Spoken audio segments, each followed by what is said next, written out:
আসসালামু আলাইকুম। Technique easy এডুকেশনের পক্ষ থেকে নবম দশম শ্রেণীর শিক্ষার্থীদের জানাচ্ছি শুভেচ্ছা। টেকনিক ইজি এডুকেশন তোমাদের জন্য নিয়ে এসেছে ইজি বায়োলজি এই বইটি, যার একটি পার্ট হচ্ছে বোর্ড কোয়েশ্চেন অ্যানালাইসিস। এখানে দেখো তোমাদের জন্য আরও সংযোজিত আছে কিউআর কোড, যেটা স্ক্যান করার মাধ্যমে তোমরা যাতে এই প্রশ্নটা আরেকটু সহজে বুঝতে পারো আর একটু সহজে যাতে আয়ত্ত করতে পারো, যার জন্য আমাদের এই প্রচেষ্টা। তোমরা কিন্তু চাইলেই আমাদের এই ইজি বায়োলজি বইটা সংগ্রহ করে নিতে পারো।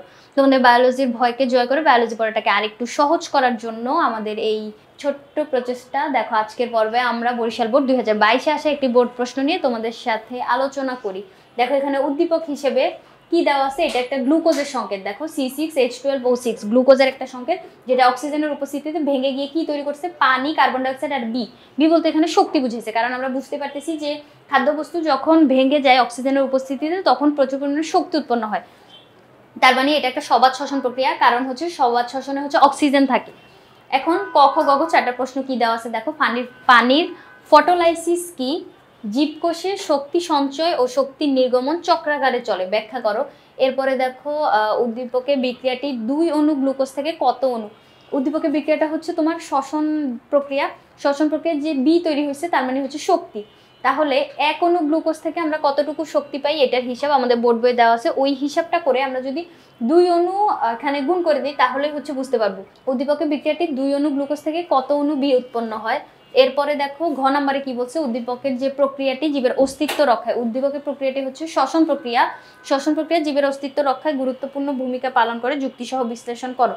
চলো এবার যদি আমরা উত্তরে যাই, পানির ফটোলাইসিস জিনিসটা কি। ফটো শব্দের অর্থ হচ্ছে আলো, মানে বায়োলজিক্যাল টার্মে তুমি যেখানে ফটো শুনবা বুঝবা হচ্ছে আলোর কথা বলছে, আলোর উপস্থিতিতে। আর লাইসিস শব্দের অর্থ হচ্ছে ভেঙে যাওয়া।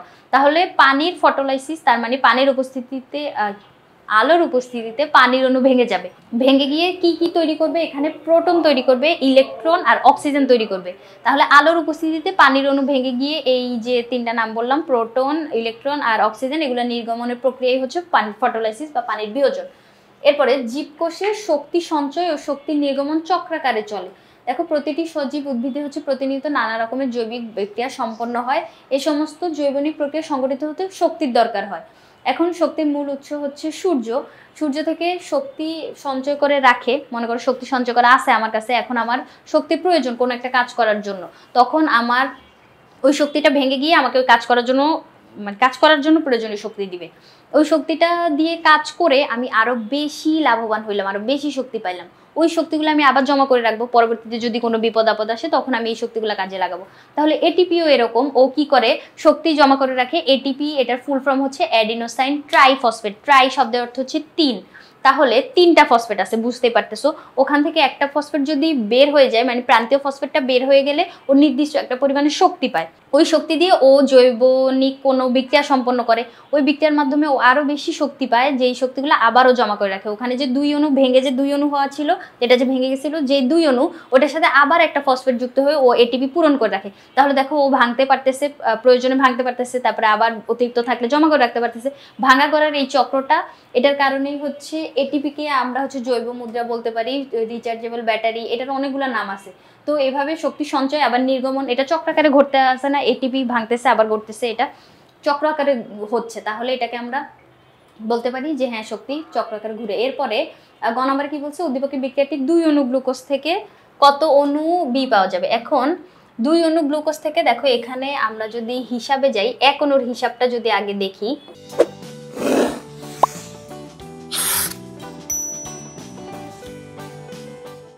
এই যে দেখো এখানে একটা হিসাব দেওয়া আছে, 1 অণু গ্লুকোজ থেকে আমরা মোট হিসাবটা করব। এরপরে হচ্ছে 2 অণু চাইছে, 2 অণুতে দিয়ে দিব। এখন এখানে দেখো গ্লাইকোলাইসিস ধাপে 2 অণু পাইরুভিক অ্যাসিড তৈরি হলো, যেটা পরবর্তী ধাপে গিয়ে খরচ হয়ে গেল। তাহলে কাটাকাটি চলে যাবে, এখানে উৎপন্ন হইলে খরচ হয়ে গেল, তাহলে এটা তো আমাদের নিট হিসাব করা লাগবে না। এরপরে অ্যাসিটাইল কোয়েতে দেখো 2 অণু অ্যাসিটাইল কোয়ে তৈরি হলো, পরের ধাপে 2 অণু অ্যাসিটাইল কোয়ে খরচ হয়ে গেল। তাহলে এই দুইটা গেল কাটাকাটি। এখন আমাদের কি করতে হবে, অন্য যে শক্তিগুলো আছে NADH2, FADH2, GTP, এই শক্তিগুলোকে আমাদের এটিপিতে কনভার্ট করা লাগবে। তাহলে দেখো 3টা সূত্র মনে রাখা লাগবে, মানে সূত্রই বলতে পারো, যে 1 অণু FADH2 থেকে 2 অণু এটিপি পাওয়া যায়, 1 অণু NADH2 থেকে 3 অণু এটিপি পাওয়া যায়, 1 অণু GTP থেকে 1 অণু এটিপি পাওয়া যায়। তাহলে 1 অণু NADH2 থেকে যদি 3 অণু এটিপি পাওয়া যায়, তাহলে 2 অণু NADH2 থেকে 3 দুগুণে 6, এখানে 6 অণু এটিপি পাইলাম। তারপর 4 অণু এটিপি, 2 অণু খরচ হয়ে গেছে। দেখো 4 অণু এটিপি তৈরি হয়েছে, 2 অণু খরচ হয়ে গেছে, আছে 2 অণু। এরপরের ধাপের হিসাব করো, 2 অণু কার্বন ডাইঅক্সাইড যা আছে তাই লিখে দিব। 2 অণু NADH2, 1 অণু NADH2 থেকে 3 অণু এটিপি তৈরি হয়, আর 2 অণু NADH2 থেকে 3 দুগুণে 6 অণু এটিপি তৈরি হলো। এরপরের ধাপটাতে দেখো কার্বন ডাইঅক্সাইড যা আছে তাই রেখে দিব। 1 অণু NADH2 থেকে 3 অণু এটিপি তৈরি হয়, তাহলে 6 অণু NADH2 থেকে 3 6 18 অণু এটিপি তৈরি হলো। 1 অণু FADH2 থেকে 2 অণু এটিপি পাওয়া যায়, তাহলে 2 অণু FADH2 থেকে 2 দুগুণে 4 অণু এটিপি। 1 অণু জিটিপি থেকে 1 অণু এটিপি পাওয়া যায়, তাহলে 2 অণু জিটিপি থেকে 2 অণু এটিপি। এখন তুমি সবগুলো এটিপি যদি হিসাব করো, এখানে যোগ করে দেখো এটিপি গুলা 6 2, তারপর এখানে 6 18 4 আর 2, তাহলে মোট দেখবা 38 অণু এটিপি হচ্ছে। আর কার্বন ডাইঅক্সাইড গুলো যদি হিসাব করো, এই দেখো এখানে 4 আর 2 6, তাহলে 38 অণু এটিপি আর 6 অণু কার্বন ডাইঅক্সাইড আমরা এখানে 1 অণু গ্লুকোজ থেকে পাইছি।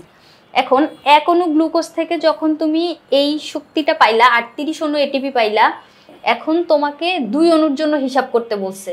এই যে উদ্দীপকে কি বলছে, 2 অণু গ্লুকোজ থেকে কতটুকু শক্তি পাবো, তাহলে 38-এর সাথে তুমি 2 গুণ করে দিবা, আর 2 গুণা 16 6, হাতে 1, 3 গুণা 6 আর 1 7, তাহলে 1 অণু গ্লুকোজ থেকে 38 অণু পাইলাম। 2 অণুতে তো আরো বেশি বেশি হইলে গুণ, তাহলে 38 গুণন 2, এখানে হচ্ছে ঘ নাম্বারে যেটা চাইছে 2 অণুর জন্য এতটুকুই হচ্ছে না। এরপরে ঘ নাম্বারে দেখো উদ্দীপকের প্রক্রিয়াটি জীবের অস্তিত্ব রক্ষায় গুরুত্বপূর্ণ। শ্বসন প্রক্রিয়ার কথা বলছে। শ্বসন প্রক্রিয়াটা জীবের অস্তিত্ব রক্ষার জন্য গুরুত্বপূর্ণ কেন? শ্বসন হচ্ছে এরকম একটা প্রক্রিয়া যে প্রক্রিয়ায় গৃহীত জটিল খাদ্যবস্তু ভেঙে গিয়ে সরল উপাদানে পরিণত হয় আর শক্তি উৎপন্ন করে। যেই শক্তিটা তোমার মানে প্রাণী দেহের, জীব দেহের দৈনন্দিন যে কাজকর্ম করার জন্য শক্তি প্রয়োজন হয়, ওই শক্তিগুলো হচ্ছে এই শ্বসন থেকেই আসে।